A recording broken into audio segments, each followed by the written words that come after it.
in der Rauhnacht. In der Rauhnacht gibt's schon Sachen, die uns richtig zu denken machen. Wenn's stark wärst, nach dem Dunkel werden, kann man die Viecher reden hören. Das gibt's tatsächlich, wenn ich sag, das ist ja so, da gibt's keine Frage.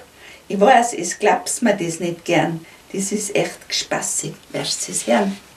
Ein Hen sagt, hus nicht nett in der Batterie und lege nix, machen's mir hin. Ins Kühe tun's täglich zweimal möchen und inser Fleisch danach nur söchen.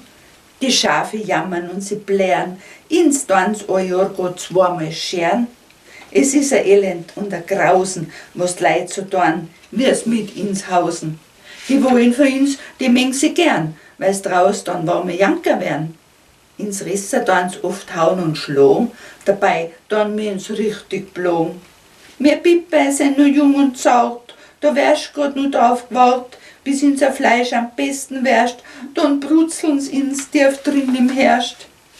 Ins Kaiwei halten sie in der Box, ist das nicht paradox? 1 Meter breit und auch gleich lang, das ist für uns ein schierer Zwang. Kommen nicht außer auf die Wort, das tut die Menschen gar nicht leid.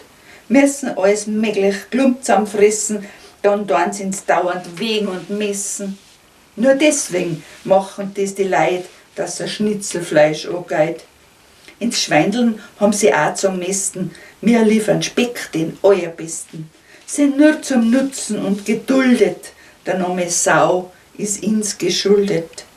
Nur Hund und Katzen, die haben's schön, werden gestreichelt, dürfen Gassi gehen, werden gefordert mit einem Luxus fressen, den Wohlstand können wir vergessen. Jetzt hab's es gehört, was die Viecher klagen, an die 3 wichtigen Rauhnacht-Tagen.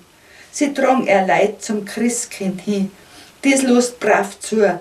Deswegen glaub ich, wir Menschen dürfen auch alles klagen und unser Leid zum Christkind tragen.